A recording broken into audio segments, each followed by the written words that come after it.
¿Qué onda la hiperinflación? ¿Por qué está apareciendo en los discursos públicos de distintos políticos y economistas? Incluso el actual presidente Milei habló de una inflación plantada de hasta un 15.000%.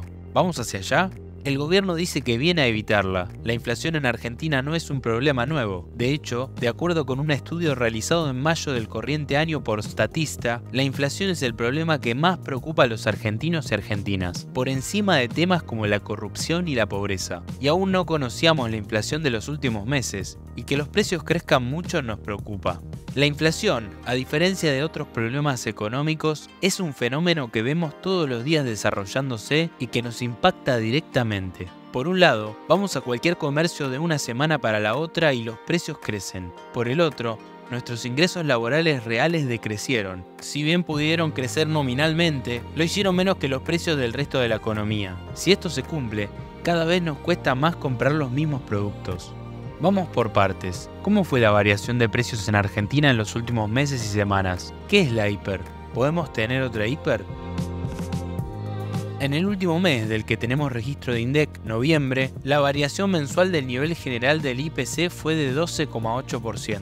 Atrás quedó el registro anterior de octubre de 8,3%, que parecía ser buena noticia dado que en los 2 meses anteriores la inflación había estado por encima del 10% mensual. En noviembre, los 3 rubros que tuvieron los aumentos más altos fueron salud, alimentación y bebidas y comunicación. La variación de alimentos y bebidas en particular fue 15,7%. El mes anterior había sido 7,7%.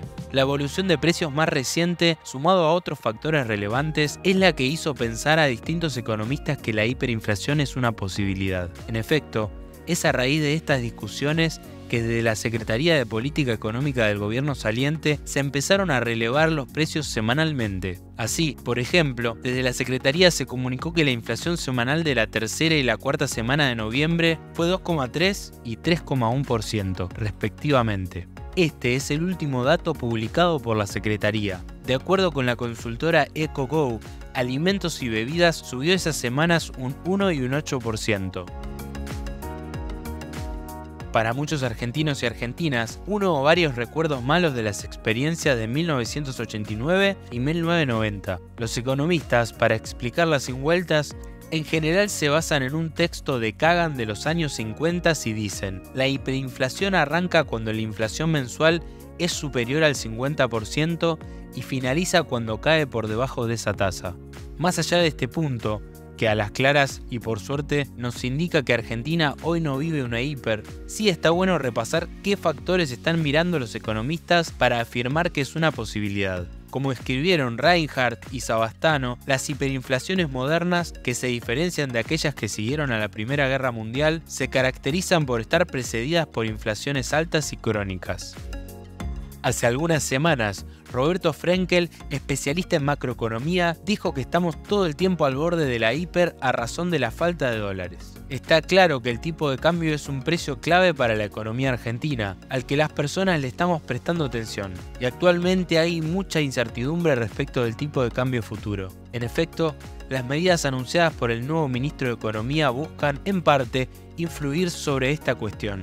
Si contribuyen a lograrlo, es tema de las siguientes semanas. ¿Por qué esto es importante? Cuando se está en un régimen de alta inflación, las personas tenemos una idea sobre cómo pueden evolucionar los precios y nuestros ingresos. Por ejemplo, podemos ver cómo ha sido la inflación pasada y suponer que se repetirá hacia adelante. Así podríamos decir que no sabemos a cuánto va a estar el kilo de pan el mes que viene, pero por cómo vienen aumentando los precios, podemos tener una idea aproximada. Podríamos decir que la mayoría de las personas lee las señales que va dando la economía de manera similar. Por ende, se trataría de una situación que, si bien inflacionaria, tiene un movimiento conocido. Sin embargo, en teoría esto es así hasta que aparece una noticia económica inesperada que produce un cambio en la manera que tenemos de pensar cómo van a ir creciendo los precios. Y cuanto menos se la espere, mayor será su impacto. Un ejemplo pasado de esto fue el Rodrigazo. En efecto, las expectativas sobre la inflación dejan de basarse en cómo venían creciendo los precios en el pasado y empiezan a determinarse solo por lo que se cree que podría pasar en el futuro. ¿Habrá otra mega devaluación? ¿A cuánto podrá estar el dólar en una semana, 2 o en un mes? Si el clima es de mucha inestabilidad e incertidumbre, se despiertan muchas lecturas distintas sobre cómo van a evolucionar los precios. En estos tiempos es difícil saber cuánto estará el kilo de pan la semana que viene. Nos cuesta más conocer los precios. Es este escenario el que estamos viviendo en la economía argentina. Esto lleva a probables errores a la hora de marcar los precios. Por ejemplo, por temor a pérdidas, las empresas pueden buscar cubrirse frente a una suba de precios más alta que la que venían experimentando, lo que las lleva a remarcar sus precios en una proporción todavía mayor. Son tiempos de mirar mucho el tipo de cambio. De esta manera esperan cubrirse frente a la posibilidad de que los precios crezcan mucho más de lo que proyectaron, lo cual empieza a ser más probable cuando la inflación se acelera. Si la variable que se empieza a usar para actualizar precios es el tipo de cambio esperado en el futuro, existe un riesgo mayor de pérdidas porque la predicción de los precios futuros se vuelve más inexacta. Si ese riesgo crece, se empieza a preferir expresar los precios directamente en dólares. Pero ojo, si bien está clarísimo cuando la hiper llega, no se puede anticipar cuándo. ¿Esto quiere decir que no hay nada de qué preocuparse? No. Justamente decíamos que está cambiando la periodicidad con la que se realizan las correcciones de precio en base a proyecciones futuras de qué va a pasar con algunas variables económicas consideradas clave. Además, dos cuestiones adicionales que empiezan a figurar en el debate público. Primero, empiezan a notarse algunos precios dolarizados. Por ejemplo, algunos avisos de alquileres ya figuran en dólares. De todas maneras, también hay que decir que hoy la demanda de pesos argentinos no es de cero. Los argentinos seguimos usando los pesos para definir y remarcar los precios y para pagar los bienes y servicios que necesitamos, así como los impuestos y algunas cosas más. Segundo, y muy discutido últimamente, las LELIQ.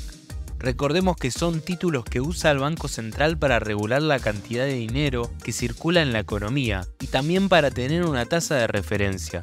En el último tiempo, sirvieron mucho para absorber la cantidad de pesos excedentes. Entonces, ¿qué tiene que ver esto con la inflación? Si la nueva administración decidiera liberar la compra de dólares para todo el mundo, podrían ocurrir en consecuencia una no renovación de las LELIQ. De esta forma, la masa de dinero hoy usada para comprar LELIQs podría volcarse al dólar, lo cual haría saltar el tipo de cambio y luego el nivel de precios. Sin embargo, para algunos economistas, como Marina Del Poyetto, Guido Sack y Carlos Melconian, por mencionar a algunos, las LELIQ, si bien son un problema, no constituyen el problema económico más importante que tiene que solucionar la actual gestión. Y existen distintas políticas, para algunos como parte integral de un programa de estabilización, que ayudarían a reducir su stock. Recapitulemos. Hoy el escenario en la economía argentina no es de hiperinflación, aunque sí la de un régimen de alta inflación asentado. La inercia inflacionaria es alta y los contratos se revisan cada menos tiempo. La inflación mensual, los últimos meses, estaba arañando los 2 dígitos. En efecto, en agosto, cuando fue la llamada microdevaluación, y septiembre, la inflación estuvo en torno al 12%. Esto hace que el seguimiento de la evolución semanal de los precios empiece a ser más relevante. Se pronostica inflación bastante más alta para los próximos meses. De hecho, así lo dijo el actual ministro de Economía tras los primeros anuncios económicos. Así, en diciembre se está hablando de una inflación mensual en torno al 20 y pico %. La situación es vulnerable. Cualquier shock importante para la economía puede implicar cambios de comportamiento de los distintos agentes de esta economía que impliquen una aceleración inflacionaria. La cuestión aquí es si las medidas económicas anunciadas hasta ahora por el gobierno sirven para reducir la inflación. Está claro que en un primer momento no, porque los precios subirán por la corrección de precios, tipo de cambio, tarifas. Y luego,